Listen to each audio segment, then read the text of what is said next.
an unconstitutional hoax.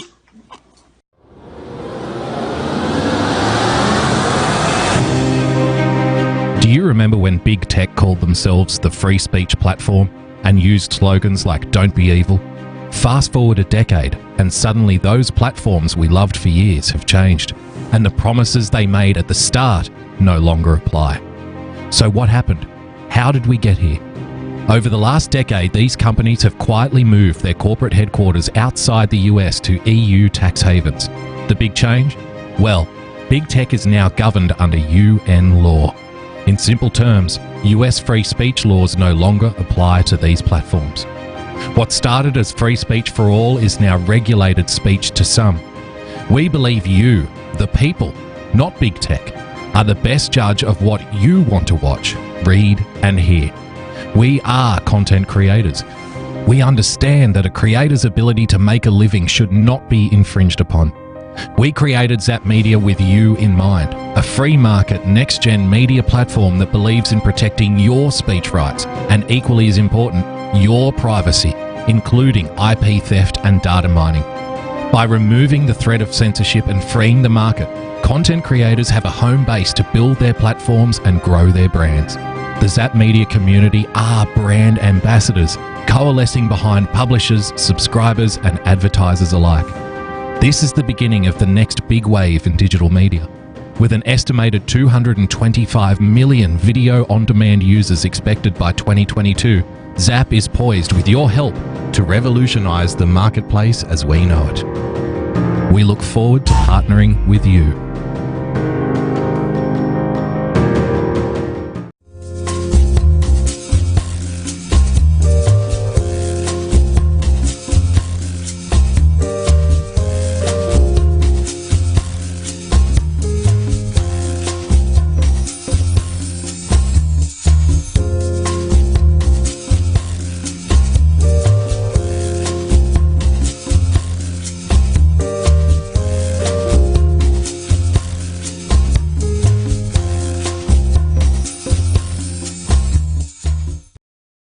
Aloha and welcome to Trust and Verify. My God, that intro was so long with the double false start. I forgot what show I was doing, where I'm at, what I'm supposed to do. But in order to do anything, I got to introduce my friend, my partner, my co-host, Boogie Bumper. Boogie, how's it going, brother?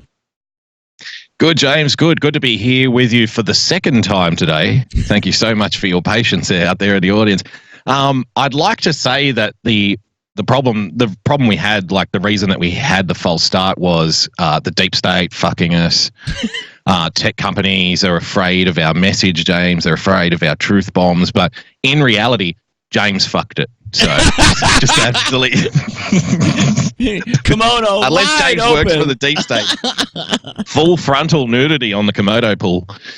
Unless James works for the deep state. Now, that could be something on the table. Maybe he is out here single-handedly trying to derail his own show because James is dangerous. So deep state James, in the dual personality stakes is trying to destroy his own reputation and mine along with it, but I really don't have one to begin with.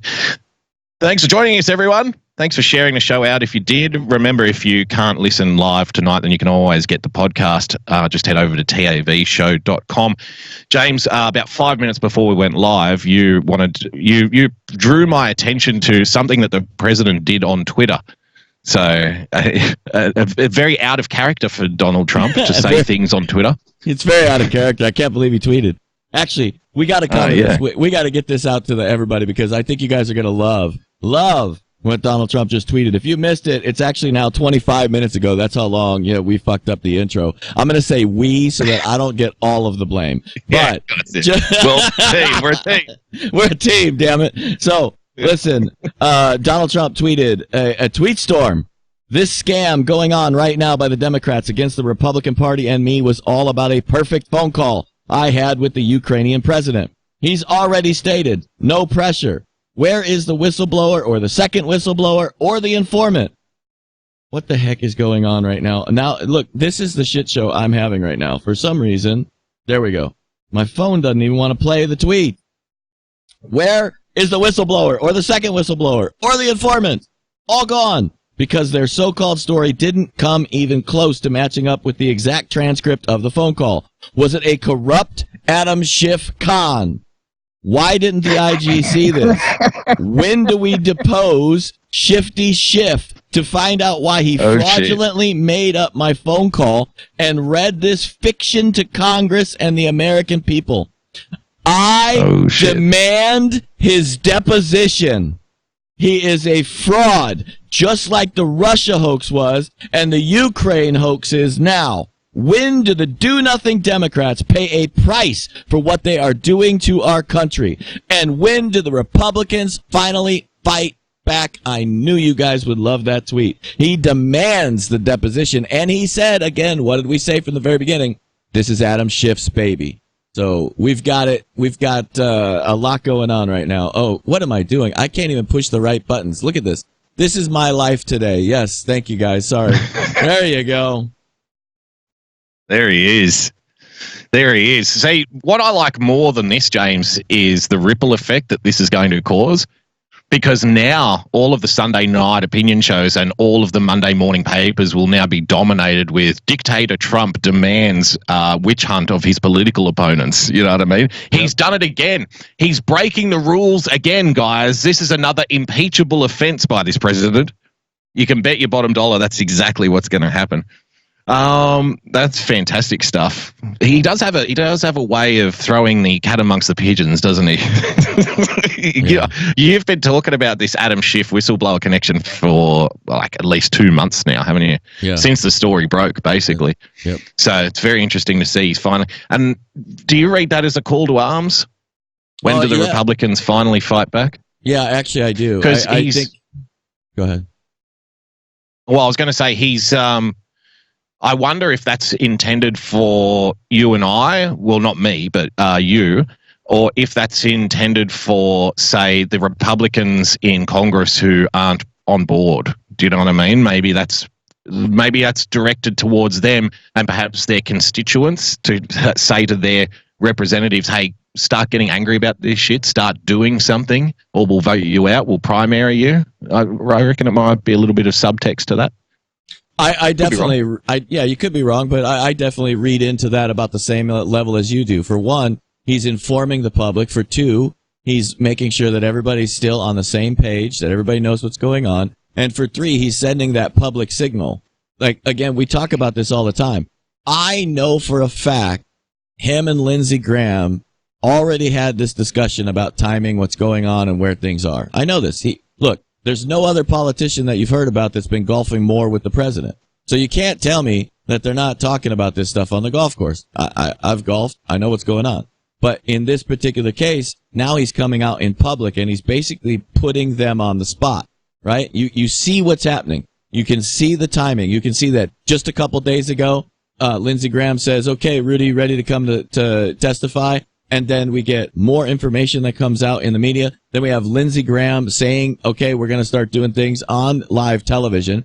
And then you have the president now following that backed up with a tweet saying it's time for action. So I definitely see this is like a public saying, okay, here we are. Let's go. It's time to move. So now we're going to see where that goes this week. I think for sure this week some more shit's going to drop. If nothing else, if absolutely nothing else happens, Donald Trump is putting more pressure on the Democrat. Anyone that's corrupt, anyone that thinks there's, and he's definitely putting pressure on Adam Schiff, who is the ultimate corrupt character right now over there in Jordan with Nancy Pelosi. Why the fuck are they over there in Jordan to learn about Syria? Yeah, I don't know. That seems a little unprecedented to me. That Pelosi and Schiff would fly over there to talk, about Syria and stuff. It's like, well, hang on. How does this apply to your role as, correct me if I'm wrong, but isn't the job of Congress mainly budgetary? Like, to allocate money and decide who gets money and shit? Like, isn't that basically their job? Right. So I know these things are, little overseas trips and junkets are pretty common.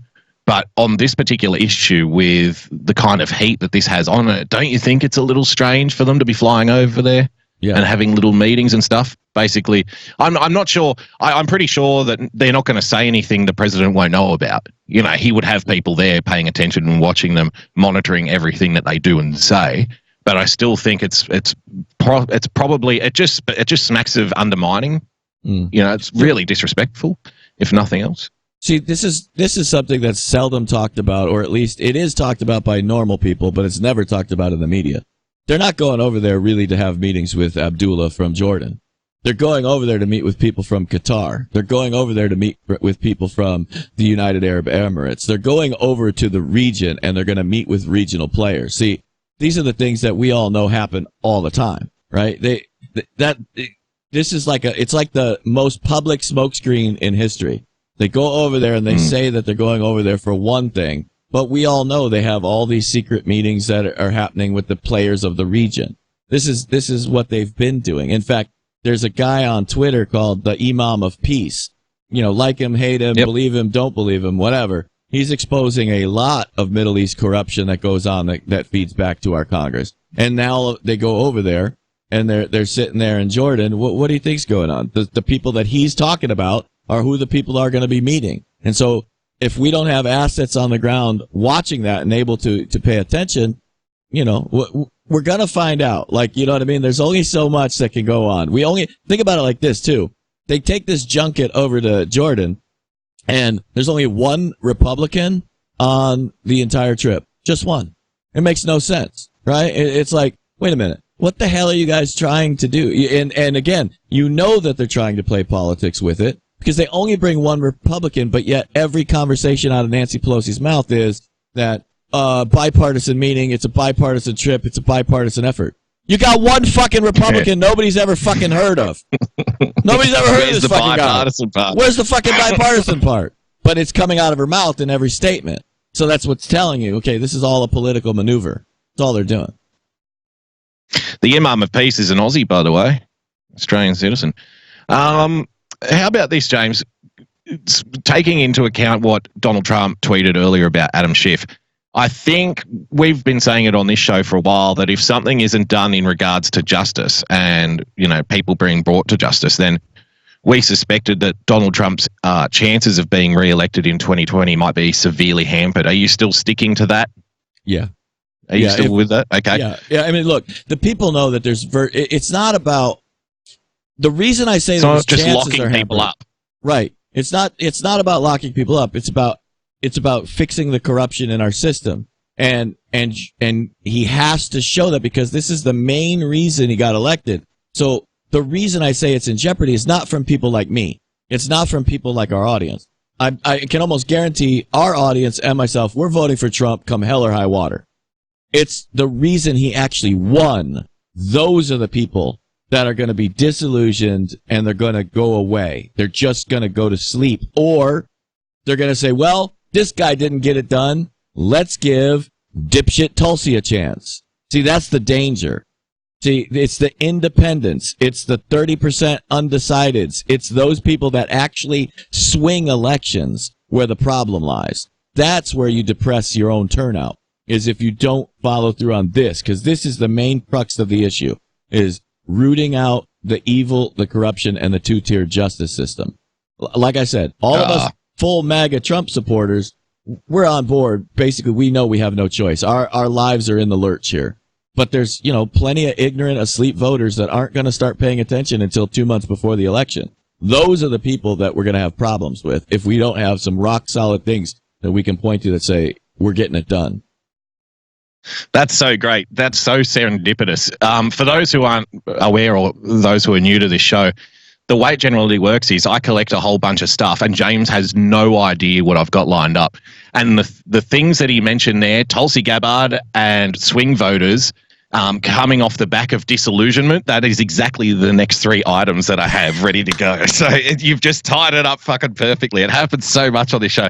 So let me amplify the disillusionment first up. Have a look at this. Probe of Clinton emails ends, James. Deliberate mishandling of classified information, 9. 9. Baby duck egg. There was 9. It's over. It's the 3-year-long State Department investigation into former Secretary of State Hillary Clinton's private email account has ended and found, quote, no persuasive evidence of systemic, deliberate mishandling of classified information. The report did note that Clinton's use of private email server increased the risk of classified information being compromised, and it also identified 38 people who were culpable in 91 cases of violating security protocols with emails that were not considered classified at the time, but were retroactively marked as such. The 38, all of whom are current and former State Department officials, so the people working inside the State Department were investigating themselves, if you can believe that, were not named in the report. That was completed last month and shared with Congress this week. The investigation involved a probe into 33,000 emails that Clinton passed on for review after her use of a private email private email devolved into scandal, James.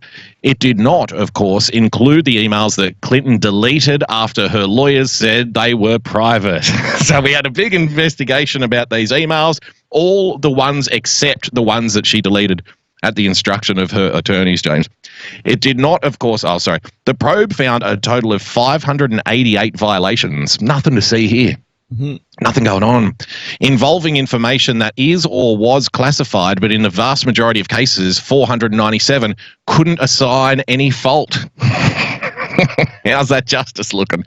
Despite these instances, through the ultimate conclusion of an investigation into an issue that at times engulfed the 2016 presidential campaign, there wasn't much there. Quote, while there were some instances of classified information being inappropriately introduced into an unclassified system in furtherance of expedience, by and large, in regular people talk, that's Hillary Clinton introduced classified email on a private server because it was quicker to share it.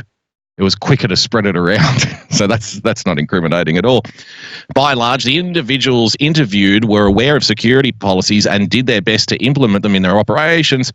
The report said, quote, instances of classified information being deliberately transmitted via unclassified email were the rare exception and resulted in adjudicated security violations.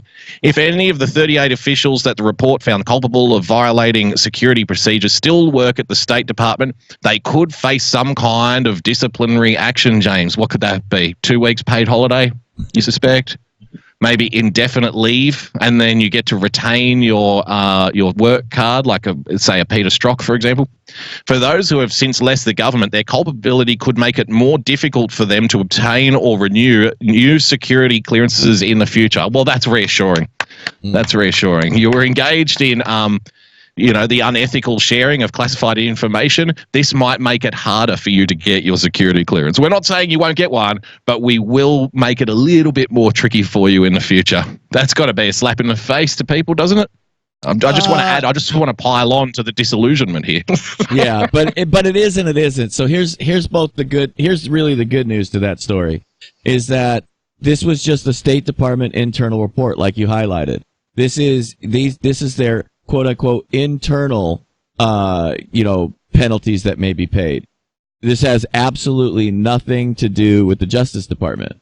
Now, having said that, the Justice Department does have the opportunity here to file charges against any one of those people, if they have enough evidence. If that evidence is, if Bill Barr has the time to go over to the state and say, all right, we're investigating this now. I want all your evidence today.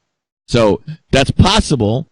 And now I'm going to go on to the side of the disillusionment, is that, it's unlikely, in my opinion, that that's going to actually happen today, only because what could happen is they send a lawyer over there, get all the freaking evidence, and then they box it up and wait. Why? Because I know right now the DOJ doesn't have time for this shit, okay? Everything is focused on John Durham, and the John Durham stuff is like high priority. We've discussed there's not that many federal employees to go around. That's why in the latest expansion of John Durham's probe, you not only had 20 FBI agents added to his team, but you also had 12 DEA agents added to his team.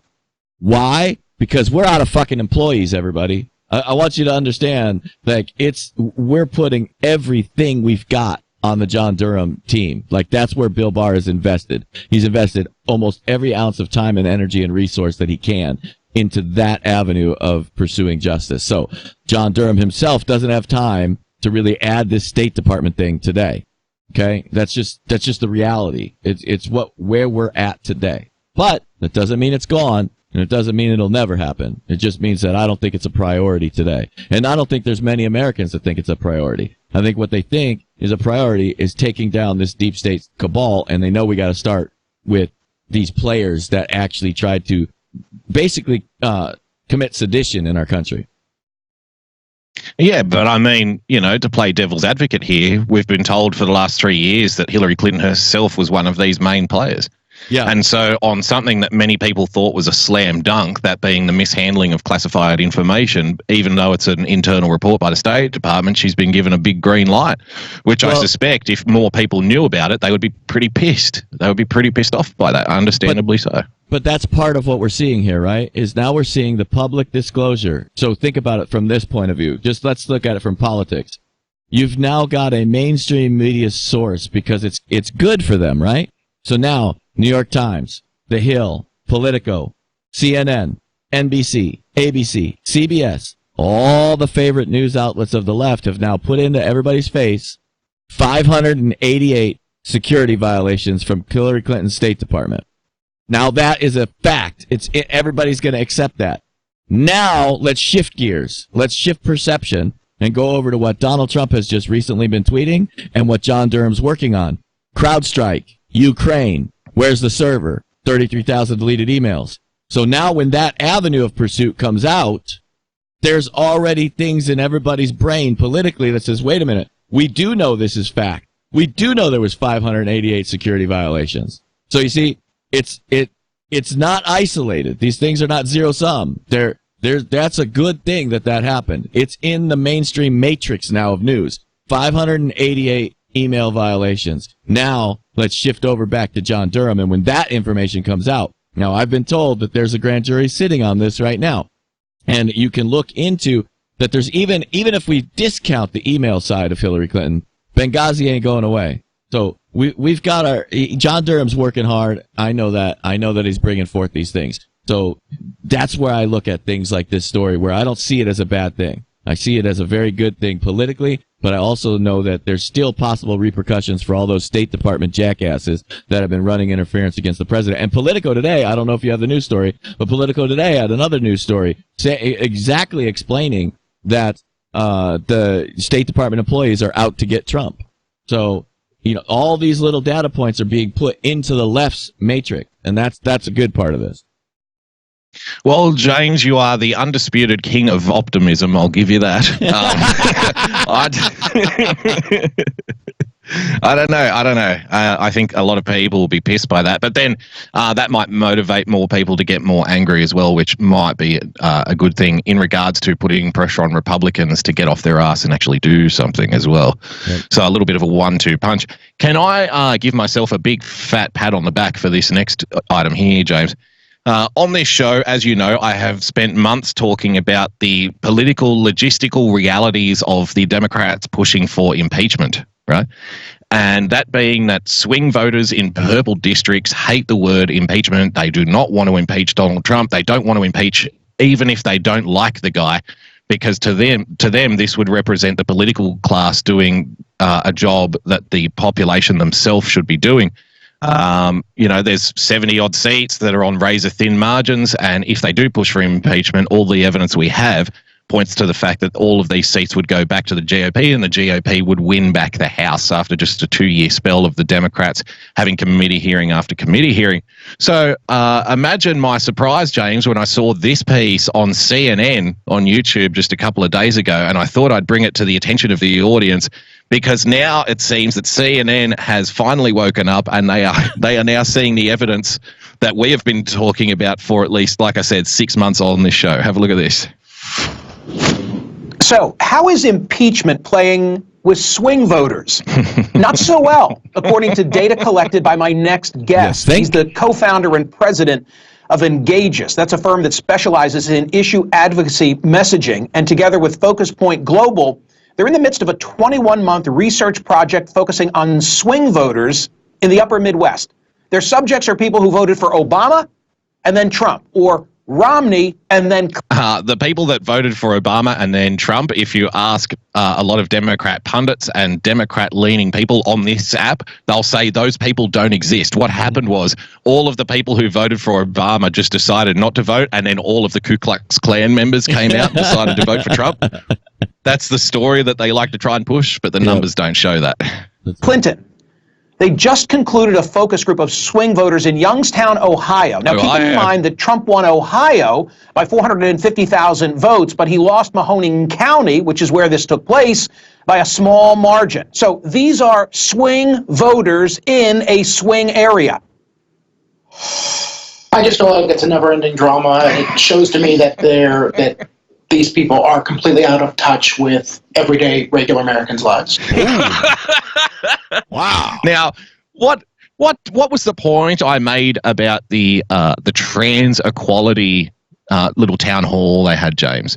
So while Donald Trump was doing a campaign rally and he was talking about lowering taxes, unemployment figures, this kind of stuff, optimistic messaging, the Democrats are concerning themselves with having men go into female prisons if they identify as a woman, free abortions for transgender men, the celebration of transgender children. And my point has always been, okay, you can have these little issues, these little sort of fringe pet issues if you want, but that's not going to convince somebody in a state like Ohio that they need to vote for you. That's not going to convince, the working class and the blue collar class that they need to start voting for the Democrat Party. Because if that's the story that you're putting out there, then regular people look at that stuff and go, what the hell is this? What the hell is this nonsense? And of course, James, the Democrat strategy for countering this common sense approach to what the fuck are the politicians doing talking about this is to accuse everybody of being a bigot. So I don't think that it works necessarily. And now we actually have evidence. They need to be concentrating on the country, not what he's doing. They've had a big strike on Mueller case. This is trying to get another base hit and trying to get a punch, if you will, on the president. Just drop it and beat Trump at the ballot box. Just drop it and beat Trump at the ballot box, James. Are the Democrats, are you listening? Are you paying attention? Joining me now is Rich Tao. He's the director of the Swing. These are the people that they need to win. And they have their head so far up their own arse, James, that they can't even figure out a strategy to win the votes that they need to win in the states that they need to win them. They're too concerned with what trendies in LA and New York think about transgender bathrooms. Voter project. I think if I'm President Trump and I'm watching that, I'm liking what I see, Rich. Absolutely. To borrow a phrase from my dad, the members of Congress are putting the wrong emphasis on the wrong syllable. They're putting the focus on the wrong thing.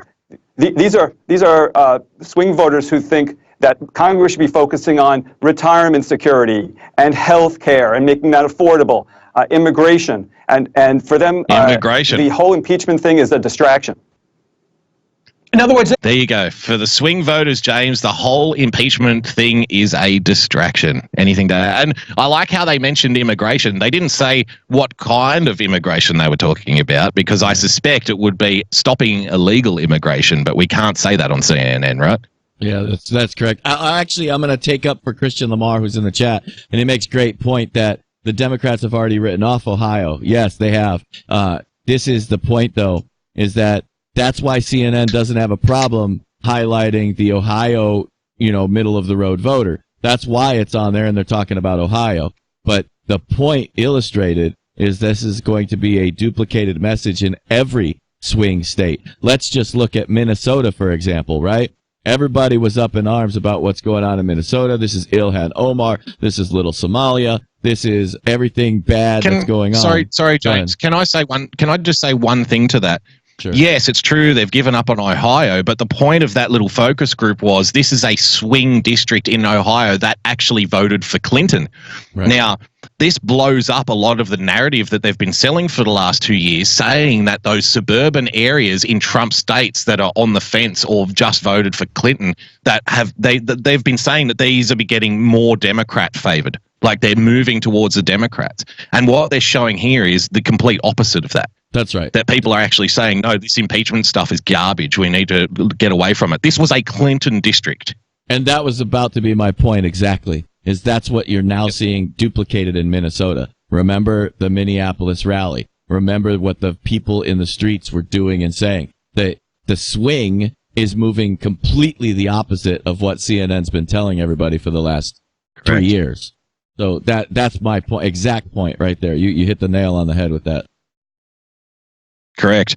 Yeah, we've played the little videos from the various little districts where they expected the Democrats to be kicking ass, and it turns out that they're actually getting their asses kicked instead.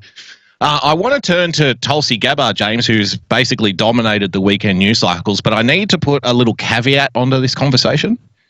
And with respect to the people in the audience who are definitely going to accuse me of pushing Tulsi Gabbard and being a fake conservative or whatever, which is fine, you can say that.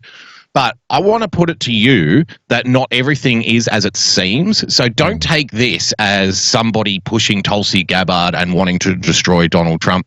And even there are certain prominent social media figures who might be pushing that. And I think that James might disagree with me on this.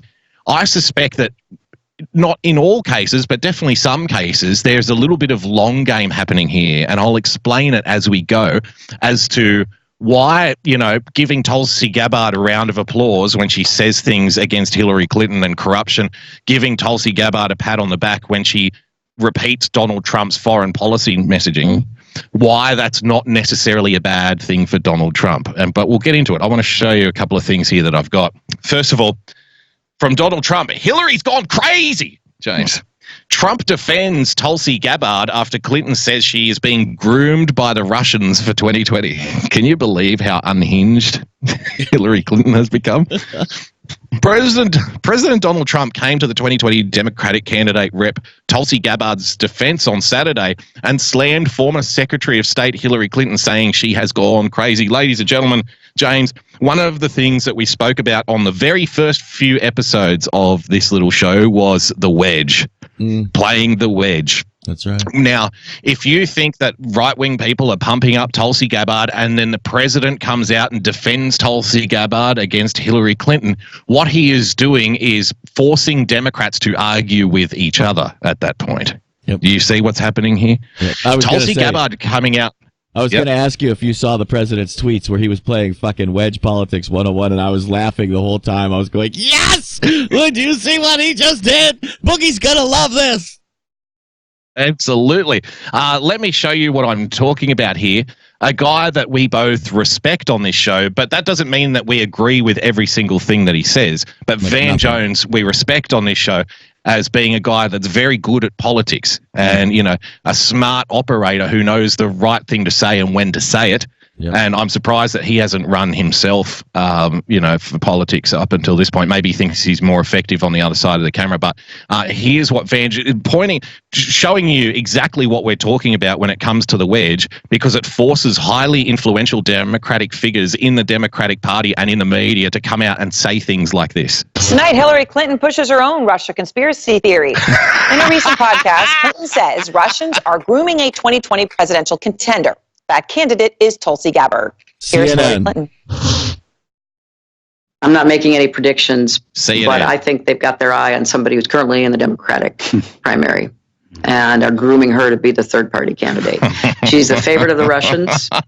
They have a bunch of sites and bots and other ways of... The thing you have to understand, it's not just Hillary Clinton who says this stuff. It's not just Hillary Clinton who believes this stuff. Many prominent people on the Democrat side of the aisle have been soft accusing Tulsi Gabbard of being a Russian plant. Now it's front and center. So now the conversation is going to be between Democrats. They are going to be tearing each other apart over this. And all the while, ladies and gentlemen, the anti-establishment message is now coming to the fore. Regardless, Tulsi Gabbard's not going to win the nomination. No. It's basically impossible to win from Hawaii. She's too far away from the big money centers in New York and LA, James. She's not going to get the kind of money that she needs in order to mount a sustained challenge. She's not going to get the kind of support that she needs on the mainland, right? But if she gets 10, 15, 20% of Democrats to focus on the corruption in their own party and to look at the leadership of their own party as, outraged nitwits, and conspiracy theorist fools, then it's a win for Donald Trump because this is exactly the shit that he's been saying for the last 3 years, more or less. Supporting her so far. And that's assuming Jill Stein will give it up, which she might not because she's also a Russian asset. Everybody's a Russian, James. Everybody is a Russian. Van Jones. So just a fact. Tulsi Gabbard's a Russian asset. Jill Stein's a Russian asset. CNN's now scoring banter points off Hillary Clinton. Do you see what's happening here? I love it. Oh my god, dude. I want to know how many Americans think Russia is this big bad wolf. That's how many still think Russia's the big bad wolf. Apparently, they're all Democrats because most of the Republicans are realistic about it. Look, they are a power. I would argue they're no longer even a superpower anymore. They're more, and I hate to say this to you, but they're more along the lines of equal with Australia. They're more along the lines of equal with Canada. They're more along those lines. They're not a superpower anymore. They lost that strength. They lost their economy is, what is it, a tenth of what America's is now? I mean, it's incredibly low. They're below, their economy, I think, is smaller than Australia's from an economic point of view. I don't know the numbers exactly. I forget, but I know they're way down the list. I know. Be bigger. I think Russia's still is Russia a G7 country? Group of 7? No, they're technically a G8 country. We're G20. Yeah, we're G20, but not G8. So, so I think their economy is about the same size as Italy. Okay, there you go, Italy. But I knew they were close. They were no longer at the top. I mean, we're talking like we're head and shoulders above everybody else, but it's us, it's China, it's Great Britain. You know, they're well down the list. They used to be number 2. They used to be up there, and then Ronald Reagan bankrupted them. So absolutely, they have nukes, and so does Canada, and so does Great Britain, and so does Pakistan. Pakistan has nukes. So if you want to just put it on nukes, that's not making them a superpower. I mean, everybody's got a freaking nuke. Okay. So, except for those crazy whack jobs in the Middle East. And us. We don't have them either. Yeah. I said, out front now, Van Jones, host of the Van Jones Show. So that's how she puts Look it at out Van. there. I mean, watch Van closely. She's playing a very dangerous game. I mean, Hillary Clinton, if you're concerned about disinformation, if you're concerned, what the Russians do is they spread disinformation, they get us divided against each other. That is what just happened. Now, Hillary Clinton's spreading Russian propaganda. Everybody's Russian, James. Everybody's Van doing Jones, the work. Hillary is Russian. Hillary's a Russian asset. Van Jones, it only took him 3 years to switch his position on that. Throw out some information, disinformation, smear somebody. Disinformation. She is Hillary Clinton. She's a legend. She's going to be in the history books. She's a former nominee of our party, and she just came out against a sitting U.S. Congresswoman. Yep. A decorated war veteran. Yep. And somebody running for the nomination of our party with just a complete smear and no facts. a Russian asset as a fact. Let's point out, sitting U.S. Congresswoman. A sitting U.S. Congresswoman. Now, this is a very, very dangerous game. And there's a backstory here. And there's 2 sides to every story. Let's not forget, Tulsi Gabbard was picked out by the Democratic Party establishment and put at the top. This is interesting. DNC. They thought she was going to be their golden girl. This is a little bit of inside baseball that Van's dropping here. And she got in that position in the DNC, and she looked around. She saw Debbie Wasserman Schultz and other people, Clinton allies, doing stuff they shouldn't have been doing in the primary. And Tulsi publicly quit and then endorsed Bernie Sanders. And it's been payback hell ever since. That's what we are. How about that? How about that, James? So now, see what a little bit of amplification of Tulsi Gabbard can do? It can make the #1 pro-Democrat news station, James, fight with itself and openly discuss corruption within the Democrat Party during election campaigns. Just a little bit of amplification of Tulsi Gabbard's message. So Tulsi's not stupid, though. Here's the thing. What does she do? She goes on Tucker Carlson. Have a look at this. Well, thank you very much for coming on. Have a look at this. So just to the factual point first, are you a Russian sleeper cell? Look, here, let me tell you what this is about. This is about Hillary Clinton sending a very strong message saying that because I am and have long been calling for an end to our country's foreign policy of waging one regime change war after the next, the likes of which we've seen in Iraq, in Libya, and ongoing in Syria. And because I'm calling for an end to this new Cold War and nuclear arms race, that I am a Russian asset and that I am a traitor to the nation that I love. And not only... Do you, again, for people who are worried about pushing Tulsi Gabbard and stuff, do you not see the positives of having somebody on the Democrat side of the aisle force Democrat media to fight with itself, force Democrat politicians to tear themselves apart and basically go mad accusing everybody of being a Russian agent, and then get the message out to Democrat voters that the Democrat Party is rife with corruption, Hillary Clinton is corrupt, and basically what Donald Trump's talking about, getting the troops out, is something that we need to do. Do you not see why that's a positive thing for Donald Trump in the long run? People are saying, oh, she'll take the soft vote. Guys, she's not going to win the nomination. She's not going to win the nomination. But what she's doing is taking a big chunk of Democrat voters and suppressing their vote, because they're not going to come out now and vote for somebody on the establishment, but they're not going to vote for, they might not vote for Donald Trump, but they're not going to vote for the establishment Democrat Party candidate either, because they're part of the problem. Tulsi Gabbard supporters, if she gets up to 10% or 15%, she won't win the nomination, but that's 15% of people who won't be going out to vote, and maybe during the next election cycle will be far more concerned with Democrat corruption than they ever have been before. That's what I suspect is happening here when some people promote her, quote unquote. I could be wrong, though. I think James will disagree.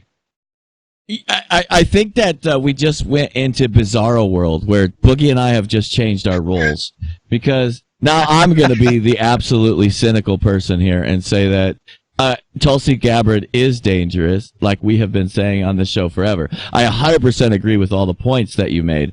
Having said that, Tulsi Gabbard's running for the Senate is what she's doing right now. This is a political game for her.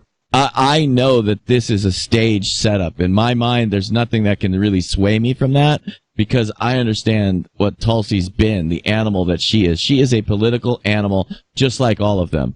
And I mean, this goes all the way back to, look, I was one of the people with their balls actually in the lurch when there was a supposed nuclear weapon coming to Hawaii. She was the one, I'll remind everybody again, she was the one that launched the all clear, and I immediately said live at that point she was running for president. There was no doubt in my mind. I knew what the play was, and I know what the play is here. This is how you raise your profile, right? She is struggling in the Democrat primary, like you've said. She's not going to win the nomination. She absolutely knows she's not going to win the nomination. She doesn't give a shit about whether or not she exposes corruption in the Democrat Party. She is just as deceitful as any one of them. What she is doing is a maneuver to push herself up high enough to gain that Senate seat in the next election. She is doing a maneuver to say, look, I can take on Hillary Clinton. I've got the ball sack for what it takes to be a senator. I'm not just your average run-of-the-mill House Democrat. I'm moving forward. I could be the left-wing populist in 2024 that people want. I could be the left-wing Donald Trump. Yeah, this is a political maneuver and nothing more. But she is dangerous because there are people that she has the potential to maneuver things around. But that's why I see the brilliance in exactly what you were highlighting about Donald Trump, how he redirected that into mostly he's moving some of the attention even away from Tulsi while highlighting Tulsi and moving it towards Jill Stein, right? He's playing wedge politics here. He's smart in what he did. Like, this is just a pure political analysis point of view. But, I'm much more cynical than you on this, which is why I said we're in Bizarro world. I think it's generally a fruitful thing. And I mean, yes, take the cynical view, but if the whole point is to get more people awake to and aware of corruption on the Democrat side of the aisle, then you can't shoot the messenger. You have to. You can't. But you can't. But that's a horse out of the barn, right? We know that that's already a horse out of the barn. So why not use it? Yeah, you know. But how many Democrat voters now are sitting there looking at each other going, well, I never really considered this much before. But why would they come out? Here's the other thing, too, I want to put it on the table, which I think is less likely. Is there a chance here that the Democrats are deliberately building up her anti-establishment cred themselves to be like a dark horse candidate themselves. So they try to attack her publicly. They don't let her on the debate stage. And then a little bit of theater between herself and Hillary Clinton builds up her anti-establishment cred, doesn't it? Yeah, absolutely. And it gets a lot of those voters on. But I think it's the kind of thing that can blow up in your face as well. I'm not sure. But I think the Democrats already know that. Think about it. The Democrat voters, look, we highlighted that especially on this show. Don't forget that there were tons of voters that voted for Donald Trump purely because they were voting against Hillary Clinton. They are that's why we call them the soft right. They are easily going to run to someone like Tulsi Gabbard, and we see that, like you said, all those social media, quote unquote personalities that have basically been touting Tulsi before Tulsi was even a thing, right? That we knew they were going to make that move. We knew those people were going to do that. And that's the point of the soft right, is those are those people. They were never really on the right. They purely voted for Donald Trump to vote against Hillary Clinton. So you're absolutely right. Again, there's nothing actually to lose for this play. And I would highlight one more thing that absolutely happened the week of that fake nuclear missile test. Guess who was in Hawaii? The Clintons. Yeah, look, this is why I just point to this and I go, this is a staged event.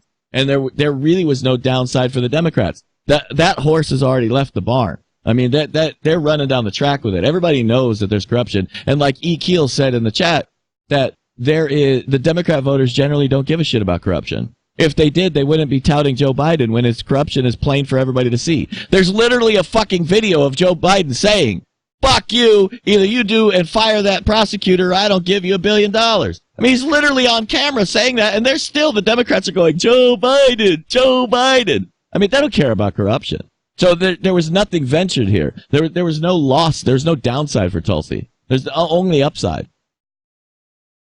Well, while this has, like I said, forced influential Democratic figures like Van Jones to come out and publicly attack Hillary Clinton, a former elder statesman of the party, for spreading misinformation and smear with no facts whatsoever, whilst it's forced CNN to now, become the channel that says the Democrats are conspiracy theorists when it comes to Russia. All good things.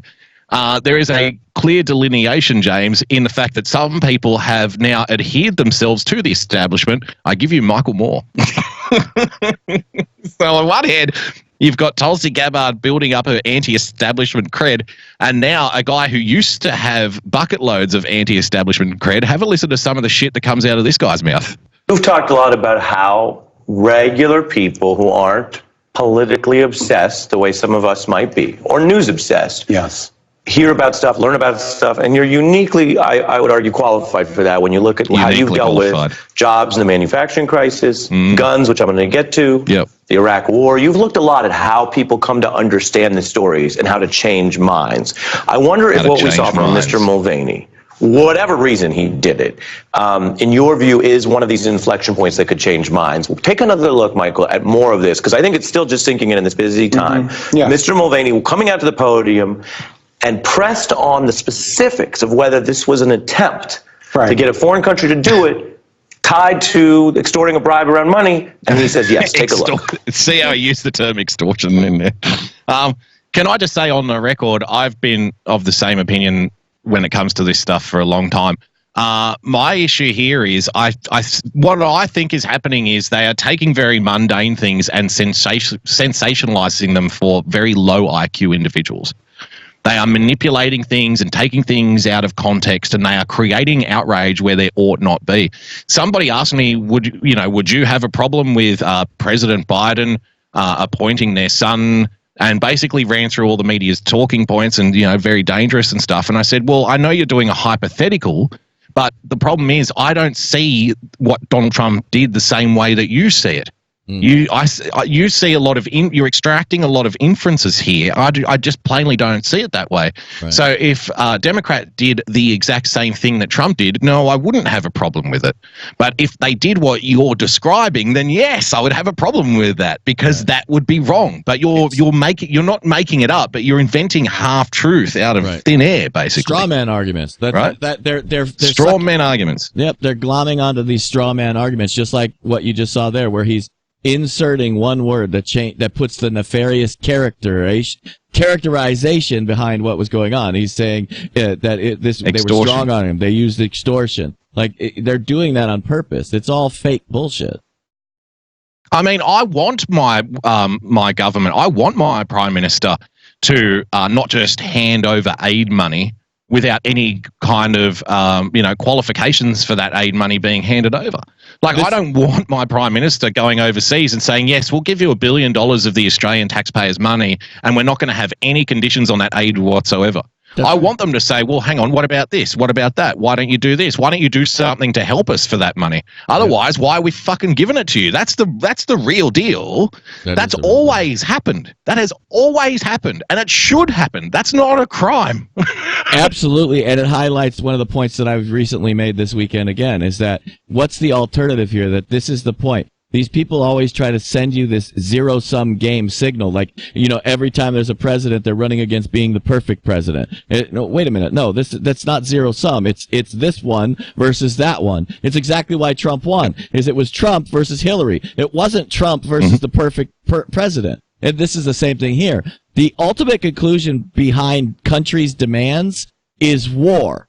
If you can't get them to do what you want by saying, hey, do what we want you to do, and we'll give you this, or you go to war to force them to do what you want them to do. See, that's the problem, is that it's, again, what the left does all the time with their straw man arguments, is they try to make you think that it's a zero-sum game. They say things like, well, we could just demand that they do it.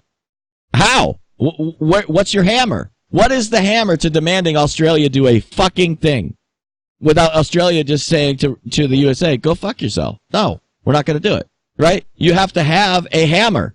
Without the hammer, you cannot get anybody to do anything. Sometimes, instead of using a hammer, though, you use candy. And the candy, often for a country, comes down to cash. It comes down to trade deals. It comes out to trying to make them happy. Hey, Australia, we'll help you when China crashes your economy. We'll be there to help you with your manufacturing. We'll be an outlet for your coal. We will buy your oil over here. See, that's how these things work. That's why we've talked about this often, that a country has to have what's called the strategic oil reserves. And there is such a thing as saying, we're going to keep our strategic oil reserve, and we're going to go ahead and buy foreign oil at a certain amount of rate in order to make us be the last people on the planet that run out of oil. You understand that? That's the ultimate conclusion here. If we are the last people on the planet to run out of oil, it's our society that's going to survive. And again, we're talking countries and we're talking what goes on. So you have to understand things much more strategically than these people try to get you to think. Well, and think of the alternative here. So if aid is to just be shoveled out to other countries with their cap in their hand, James, and the leader isn't allowed to have any kind of discussion as to the conditions under which that aid is handed out, then the American taxpayer and the taxpayers of Western countries have now have, by precedent, no right to decide where their own money goes, which is insane. If that's the kind of reality you want, you are an unhinged individual.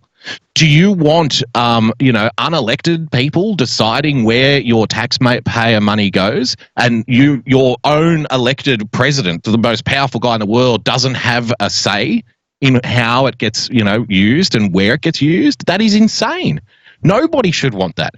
That is criminal negligence. And that is, this normalization of, we just have to hand over money and we don't have any right to discuss where it's used and how it's used and what we're getting in return. That is ridiculous. And everybody needs to snap out of that mentality very quickly. Did he also mention to me in the past the corruption related to the DNC server? Absolutely. No question about that. But that's it. And that's why we held up the money. The look back to what happened in 2016 look at the cuts going certainly on here. was. Look how many cuts they throw into this to put the little statements together. Part of the thing that he was worried about in corruption with that nation. And that is absolutely appropriate. The funding. Yeah. What you just described is a quid pro quo. We do that all the time with foreign policy. I have news for everybody. Get over it. This man obviously is going to be admitted into heaven. He told the truth. He told the truth. He told the truth, James. How do you upset a Republican? You tell them a lie. How do you upset a Democrat? You tell them the truth. Right. James, so they're really pissed that Mick Mulvaney told the truth in that. But I don't see any problem with that. Let's jump to something else here. This will be fun. Joy Behar brags she scolds Trump supporters while on vacation. Again, I want you to marry this up to Tulsi Gabbard talking about Democrat Party corruption, Michael Moore getting really upset about the reality of aid and how it's allocated and the conversations that world leaders have, James, trying to make out like there's crimes where there are no crimes. And this is what the average middle-aged American woman who doesn't have a job is intaking on a daily basis. Have a listen to this. One of the things I didn't talk about when I was in London was I was in the war rooms and I got into an argument with a Trump supporter.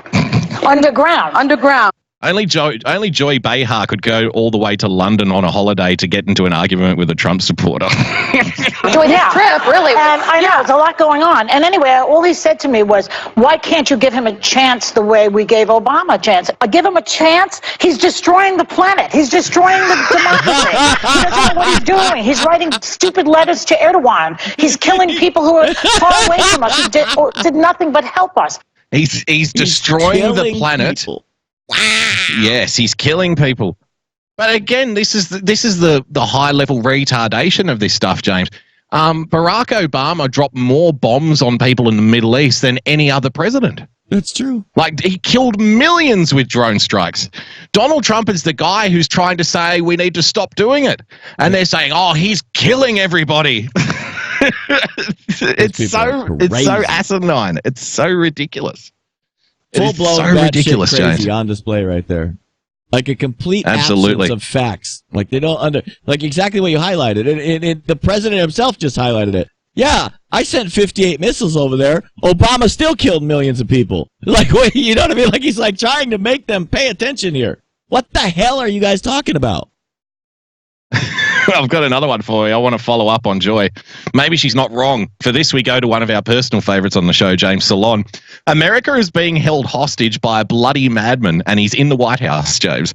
Donald Trump has his finger on the button. We know he'll push it if he thinks it can get him reelected. Yes, ladies and gentlemen, Salon is actually arguing that Donald Trump will start a nuclear war and to win an election. I don't know about you. I don't know about you, but I think starting a nuclear war is a surefire election strategy, don't you think? These are the most frightening words Trump has uttered since becoming president. I mean, they're jumping right to nuclear war here, guys. Like, I try to be, fair-minded. I try to give the best possible case for the defense at all times, right?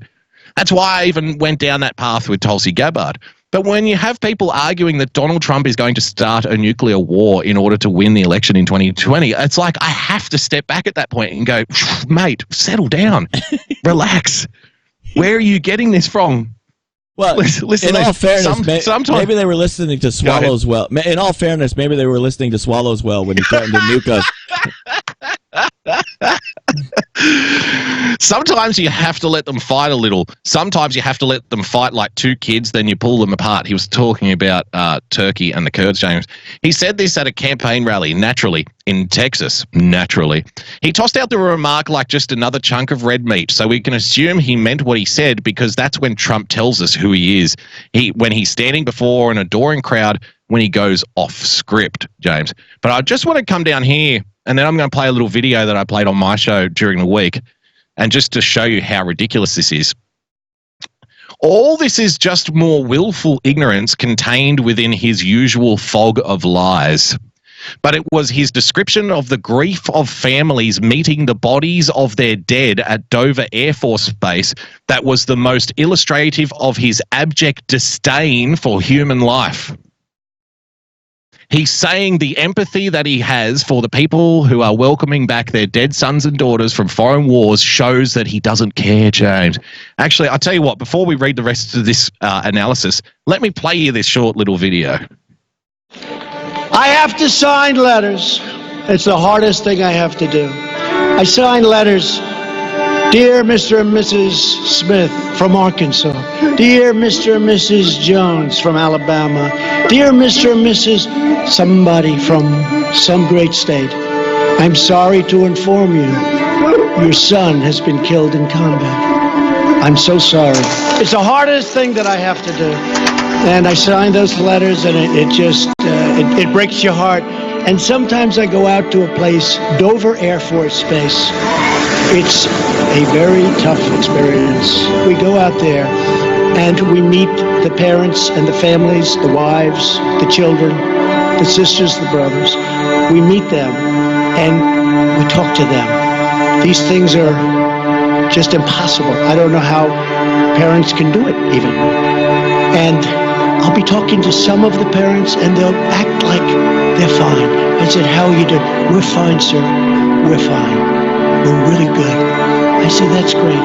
And I'll tell the colonel, I'll say, Colonel, I think they're doing great. No, sir, they're not going to do great. You'll see. And I didn't know what he was talking about. This is the first time. And then we went outside to the runway, and this incredible machine is flying in, and it lands, and it comes over, and it pulls up. That door opens up, and the colonel told me, he said, sir, when that door opens up, those same people that you think are okay do things that you'll never see. You will hear sounds like you've never heard. That's what he does. And I saw that door open up with a coffin with a flag over it.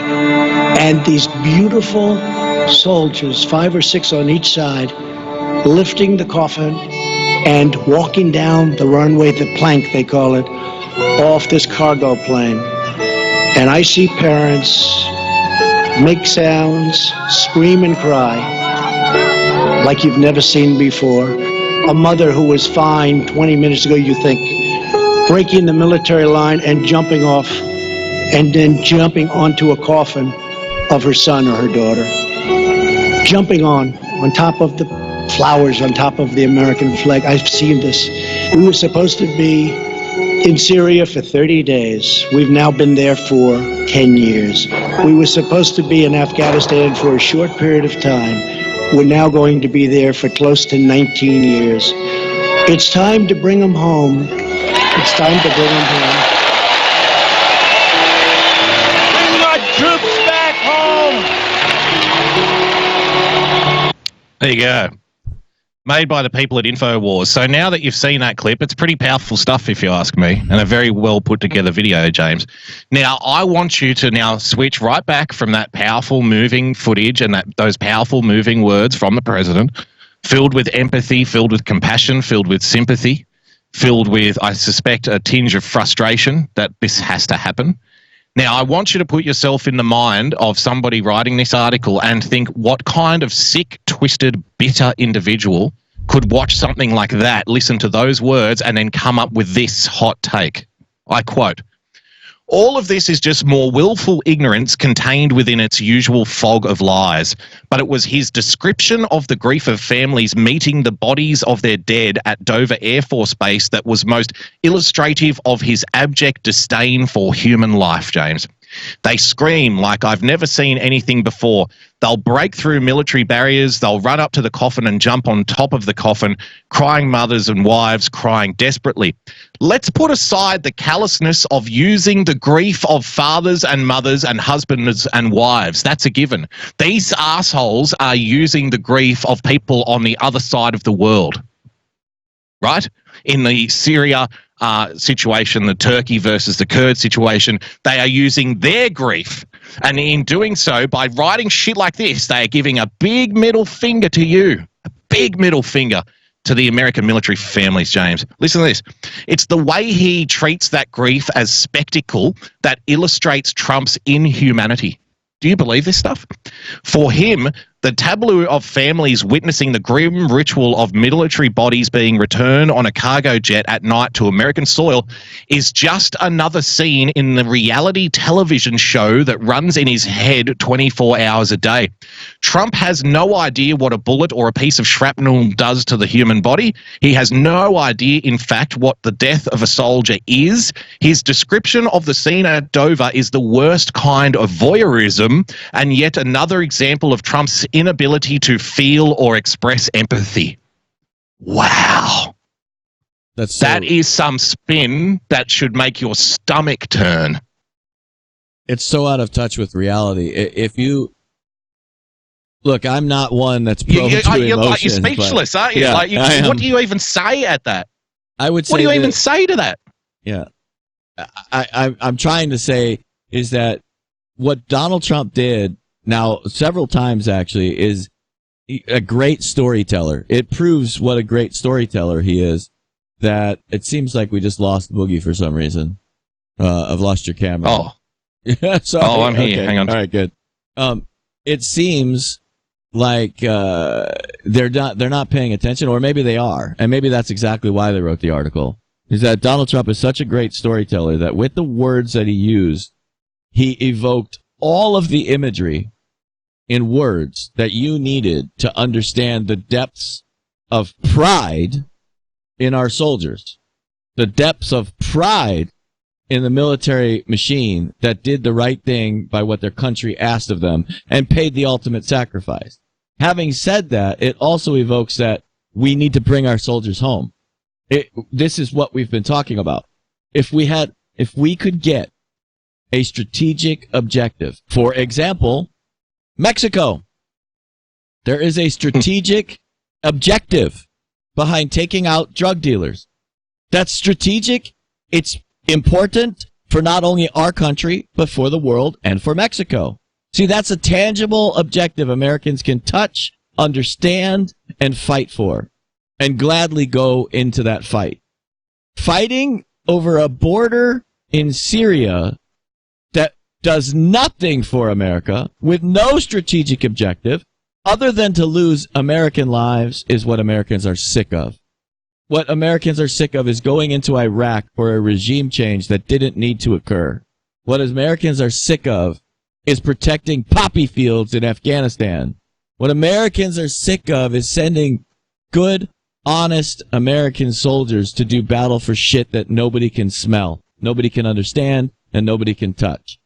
But right now, these people, I think, wrote that article because they understand the imagery that Donald Trump just said. They understand that the American people get it, and it's against everything that they believe in. Like you said, they want you to care more about some guy over in the Middle East dying than our own American soldier. Yeah, see, your sons and your daughters, they're expendable. They're they're common trash, James. And when the president speaks like that, having to witness those kinds of scenes and then relays it to the audience, why, that just proves that he has no humanity. I mean, I pride myself on being able to spin just about anything. You could give me the horrible set of data points, and I'll do my best to turn it into something positive or negative. You know, whatever you want, basically, I'll come up with a way. I don't think I could write that. Not in full conscience. I could not send that to be printed. I'd go, nah, can't do it, mate. I quit. I'm not writing that shit. And to be fair, and I've said this privately, not just publicly, and I've actually said this privately in a situation that really matters. Boogie may be the most fair-minded individual I've ever met in my entire life. He can present the left's point of view, he can present the right's point of view, and he can sit in the middle and understand both what everybody is saying. It doesn't mean he agrees with either side, but he can sit. He has the ability to sit there in the middle and understand. And he's saying he couldn't write this fucking thing because it's so out of touch with humanity that it has to be written by a partisan hack that has nothing but disdain and just hatred for this country. A sick and bitter and twisted mind is how I would describe that. But let's bring it back to something a little more whimsical, shall we? Let's bring something back a little more jovial. I've got something very fun for you. You're going to love this. Did you see Nancy's finger point? The famous finger point, James? Yeah. And all the rounds of applause that she got? Because it's stunning and brave what she did in that room, James. The Nancy Pelosi photo is a Rorschach test for an America cleaved into two. President Trump tweeted an image of House Speaker Nancy Pelosi standing at the West Wing table Wednesday night, finger extended, nervous Nancy's unhinged meltdown. he declared. Pelosi, as it turned out, had nerve to spare. Oh, she's so brave, James. She made the image her Twitter cover photo almost immediately, and progressives gleefully spread it around the web as it set their phone backgrounds as a sign not of the House Speaker's meltdown, but of the Commander-in-Chief's own crack-up. We'll probably see it on T-shirts soon. This act of viral reclamation wasn't the first the Democrats have carried off during this administration, and it also wasn't the first fueled by resist and persist style feminism. So now it's an act of feminism to stand up in a meeting and point the finger at somebody. That's feminism now. Gee, feminism's standards have really dropped, haven't they? Grab him by the pussy, Trump said on a bus with Billy Bush back in his reality TV star years. Oh my God, pussy grabs talking back. about that. Oh my God. Yes. Yes, James, yes. Listen to this, though. This is the sort of political jiu-jitsu that works well in an age of internet-enabled mass mobilization. Turn the attacker's energy against him, not by pushing back against his words, but by absorbing them to your advantage. It works in the other direction, too. Remember Hillary Clinton's deplorables? There's another reason, though, that the tactic is so effective today. Quote, "We must have been at two different meetings," Pelosi said in a news conference the day after the confrontation. In a way, they were. The tale of the pussy hat is not the same as the nevertheless she persisted, and unlike the tale of this week's Cabinet Room snapshot, almost everyone agrees that Trump's language with Billy Bush was disgusting and degrading. Yes, we're still doing it. Women were attempting to transform it into something else entirely. McConnell's language, on the contrary, wasn't disgusting or degrading. Women and their allies didn't have to transform what he said. They just had to repeat his words to point out their absurdity, because persistence in their eyes was objectively good, whether you agreed and depended on whose side you were on. Progressives look at the image and see a woman doing her job well and powerfully. They see a petulant man with his lips open to interrupt her, and the men around him with their hands clasped and their heads down in submission, James. Trump supporters look at it and see, well, a meltdown. Here's a lady throwing a hissy fit in the White House. How dare she display such disrespect towards her exalted host? This is where it's funny for me, because you don't have to compare the progressive reaction to the Republican reaction, because there was a finger-pointing incident back in 2012, I believe, where a female senator from Arizona stuck a finger in Barack Obama's face on a tarmac. Do you remember that? Yep. And that was a big news story at the time. So let's not compare the progressive reaction to the finger point with the Republican reaction. Let's compare the progressive reaction of a finger-pointing woman to a president with a progressive reaction of a finger-pointing woman to a president. Have a look at this. This was put together by the good people at Washington Free Beacon. You're going to love this. Day culminated with this now iconic photo of House Speaker Nancy Pelosi.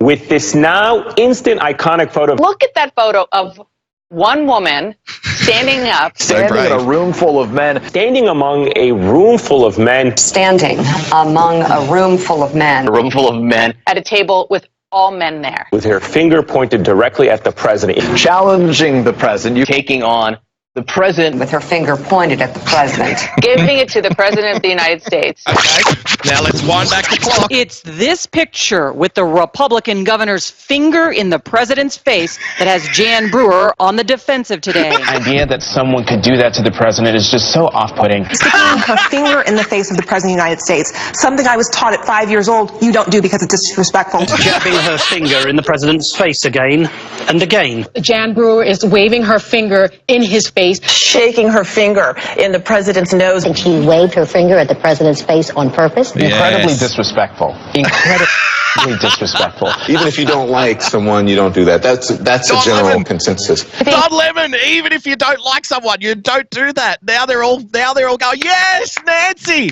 she's so brave. This is a feminist icon. Now infamous finger wag. I mean, the now infamous wagging of her finger. Infamous. All that many saw in that famous photograph was a white woman wagging her finger at the first black president. A white woman.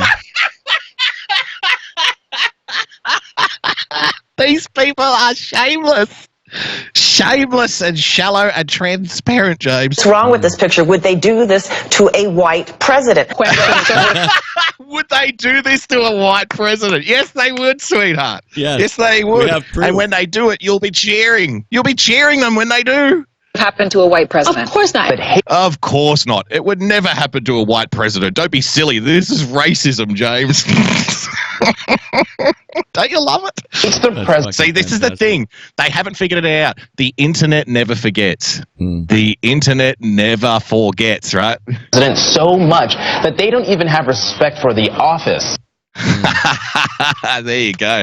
The good people at Washington Free Beacon, James. I love it. Yep, people were asking, where do you find that video? The soldiers video. You can get that on band.video. Look for You Will Cry After Watching What Trump Said.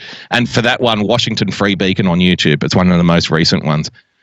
With that, James, I think it's time to go to the hammering.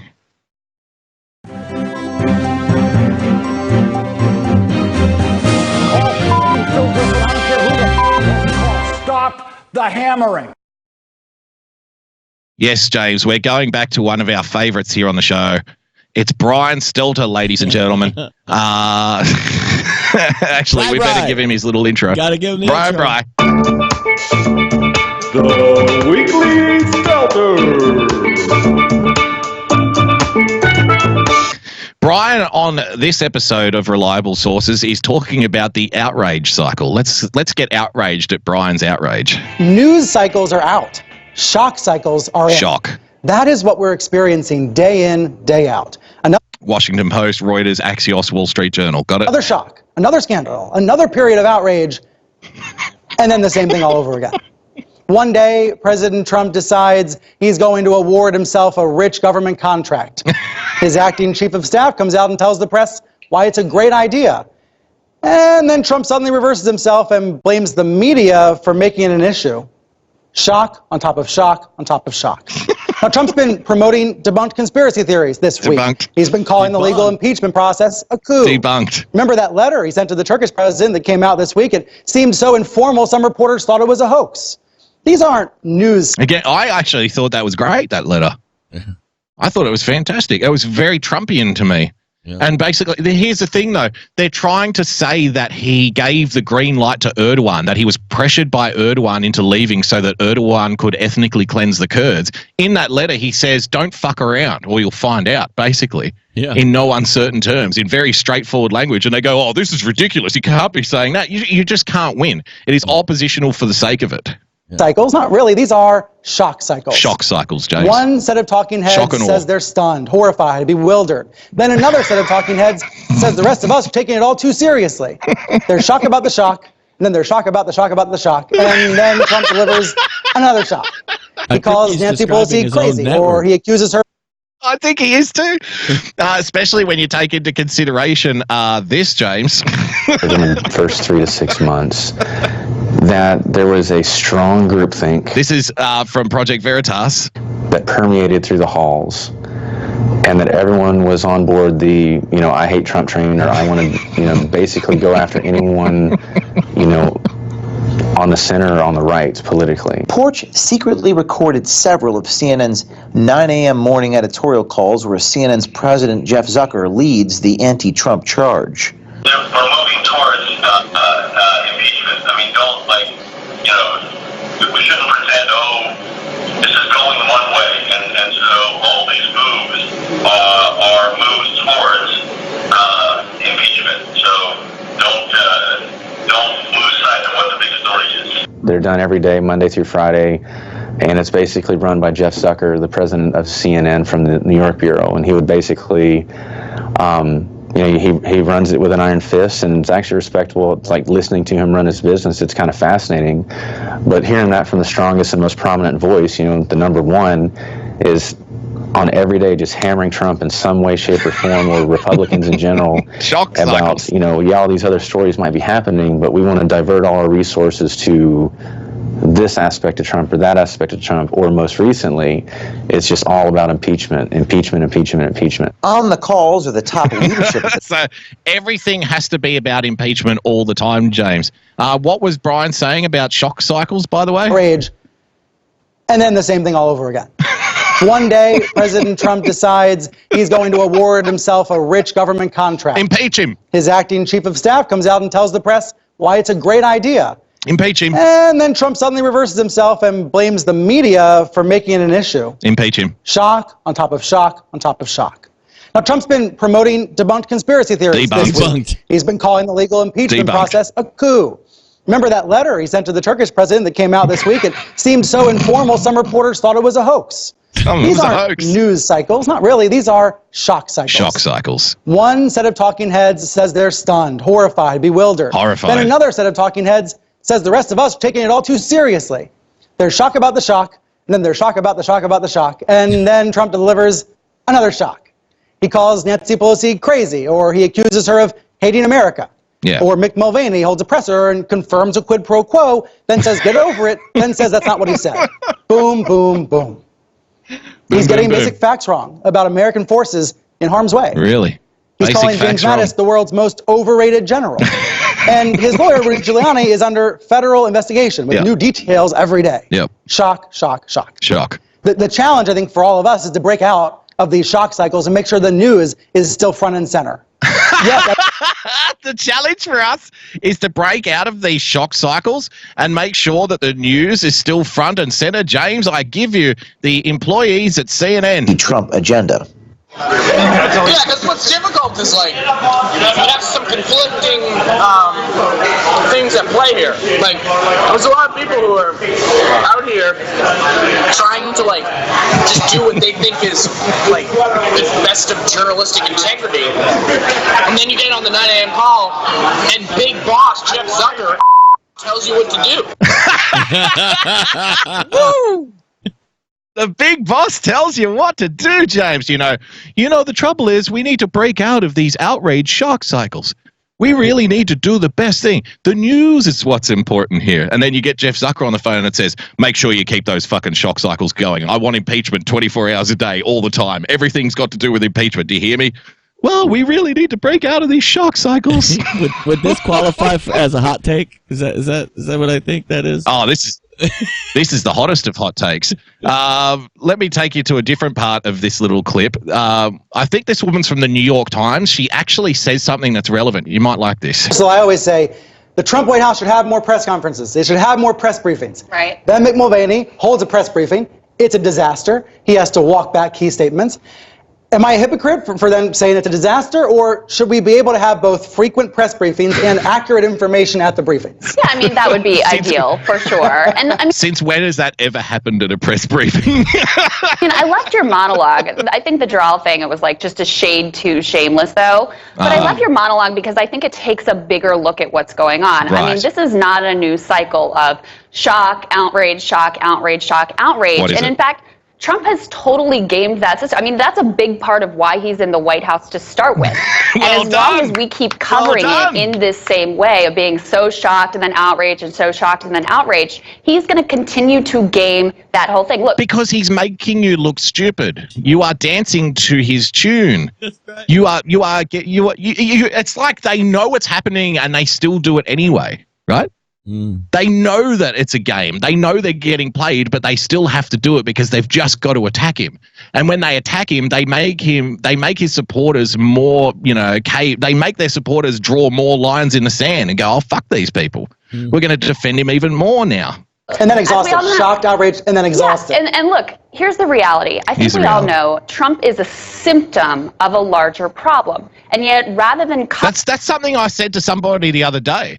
They said, oh, Donald Trump is the worst thing ever. And I said, I actually think that previous presidents and previous politicians have done far worse. Like, how do you think Trump got elected in the first place? Because everything was going well? Like, you know what I mean? Why is he there? Why is he there if everything was working perfectly well? If the Democrats were doing everything they should, if the Republicans were doing a great job, then Donald Trump doesn't happen, guys. It's really that simple. Covering that larger problem or even covering the other symptoms, we just cover Trump like he is the center of the problem. Remember the guy from that? He's like, well, we want to do journalistic integrity, but then Jeff Zucker gets on the fucking phone and he tells you what to do.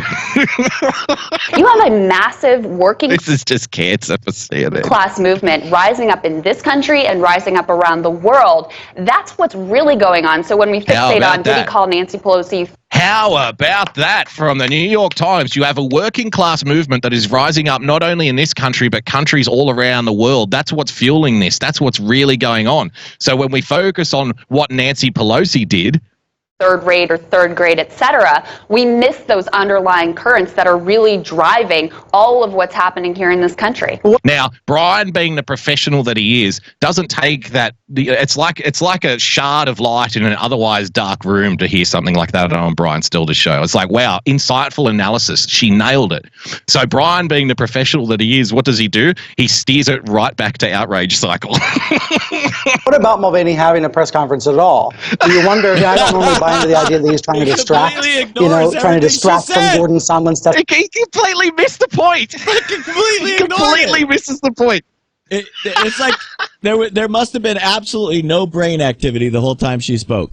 There had to be absolutely zero brain activity, because you can't possibly take all of that she just said on board and then completely ignore it and have talking points ready to go. Like, it just had to be like he must have been listening to like a Led Zeppelin song in his head or something, because there was nothing going on upstairs. So she's talking about the working class revolution, and he's there going, "Hey, Mama said the way you move." Right voice. I reckon he would do a great Robert Plant, don't you think? Or something. But in this case, given that he has completely reversed himself about Giraffe, whole lot of love. Part of me does wonder if there was an element of change the story, change the shock. See, part of me does wonder if there was an element of change the story, change the shock. I have to show you this, James. This is from, I forget the name of this show. It's hosted by Charlie Sykes.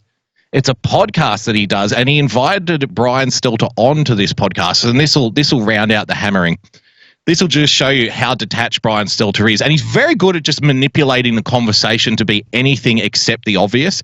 Listen to what he says in response to this. Is the only thing I can find, by the way, of somebody at CNN commenting on the Project Veritas videos that came out last week. This is the only thing.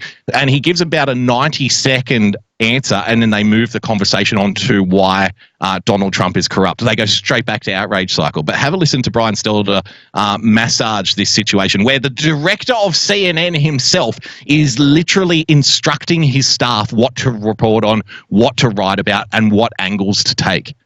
Forget about all the times that you saw CNN people going, "We don't get directions from upstairs. Nobody tells us what to do here on the show. We just care about facts." Lies. Lies. The director tells them what to do. There are people on these tapes that Project Veritas got saying that they hate reporting on Trump 24 hours a day, that they hate the directions that they're getting, that they want to have journalistic integrity and do dogged journalism and go after real stories, but the boss is telling them what to write, James. How does Brian Stelter respond to this? Have a look. So speaking of, no, I know, and I want to make it very, very clear, you are not a spokesman for CNN, and this is not your job.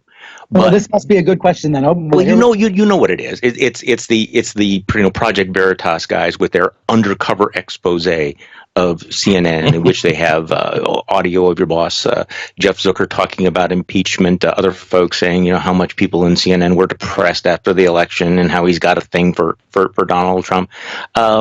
Just any thoughts or internal reaction to being the target of that? Because of course this goes viral on the right to confirm everything anyone has ever on the right. No, it just went viral.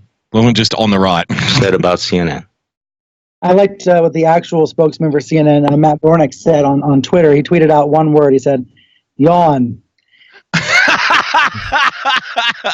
That's what their official spokesman said on Twitter.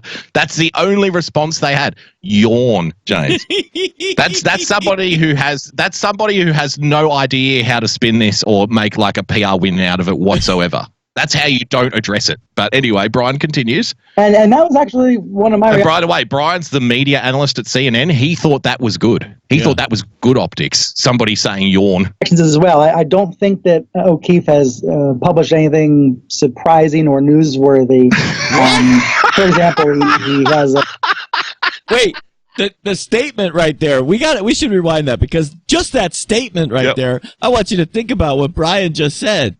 He didn't publish anything shocking or unknown. Like, think about that. Or newsworthy. He said newsworthy. Yeah, he's saying everybody knows we're corrupt. He's saying, everyone knows Jeff Zucker directs us all. There's nothing there. Everyone knows this. Think about it. Listen to what he said. Trump.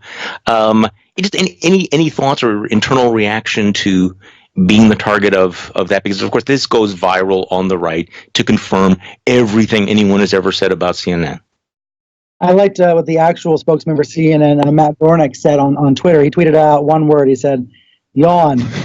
And that was actually one of my reactions as well. I don't think that O'Keefe has published anything surprising or newsworthy. For example, he has a staffer claiming that maybe somebody was crying in the D.C. bureau on the night of the president's election. Well, we had a dozen Democratic commentators sitting around, liberals who were paid to be liberals on the air and support Hillary Clinton. Wow, liberals that are paid to be liberals. Wait, keep digging in, Brian. Wow! Just keep digging. They're there to these claims that O'Keefe is promoting. Claims that O'Keefe is promoting. No. It's actual audio from your employees. And do you see how he skips right over the Jeff Zucker giving directions thing and just goes straight to, they claim that there was somebody crying on election night. Like, that's the story. Like, that's the big one. That's how manipulative these people are. They think in spin. But it is interesting to see how he tries to warp and manipulate public opinion in this way. It's unfortunate. And I think all we can do is just stay steady and keep doing our jobs. We've just got to keep doing exactly what we've been doing and everything will work out fine. He's warping public perception, James, by taking direct quotes from people at CNN talking about how they get direction from the director of CNN and just putting it out there. He's warping public perception. Meanwhile, it's not newsworthy. Ladies and gentlemen, Brian Stelter, the infallible evergreen Brian Stelter.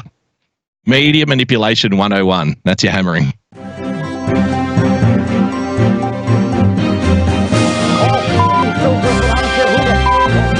Stop the hammering. Wow, what a good hammering. The short cycles.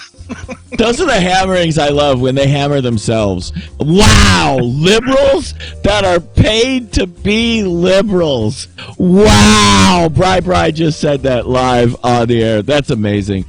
Folks, that's all the time we got for you today. If you want to follow me, you can follow me at RealPersonPLTCS. If you want to follow him, you can follow him at Boogie Bumper. If you want to follow us, you can follow us at TAV Show, and you can always find all our prior episodes on TAVshow.com. Everybody, thanks for being here. We'll see you next week. Aloha.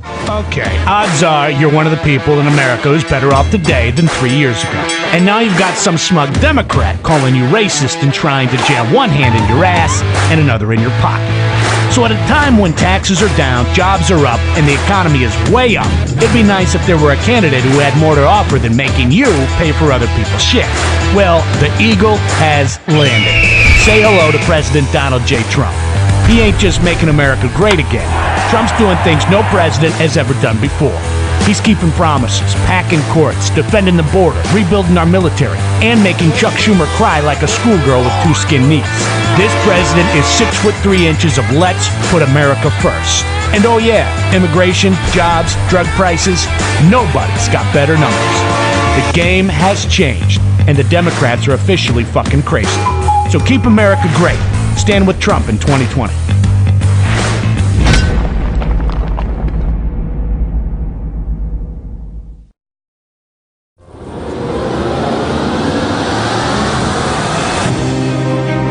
Do you remember when big tech called themselves the free speech platform and used slogans like "Don't be evil"? Fast forward a decade, and suddenly those platforms we loved for years have changed, and the promises they made at the start no longer apply. So what happened? How did we get here? Over the last decade, these companies have quietly moved their corporate headquarters outside the US to EU tax havens. The big change? Well, big tech is now governed under UN law. In simple terms, US free speech laws no longer apply to these platforms. What started as free speech for all is now regulated speech to some. We believe you, the people, not big tech, are the best judge of what you want to watch, read, and hear. We are content creators. We understand that a creator's ability to make a living should not be infringed upon. We created Zap Media with you in mind, a free market, next-gen media platform that believes in protecting your speech rights and, equally as important, your privacy, including IP theft and data mining. By removing the threat of censorship and freeing the market, content creators have a home base to build their platforms and grow their brands. The Zap Media community are brand ambassadors, coalescing behind publishers, subscribers, and advertisers alike. This is the beginning of the next big wave in digital media. With an estimated 225 million video-on-demand users expected by 2022, Zap is poised with your help to revolutionize the marketplace as we know it. We look forward to partnering with you.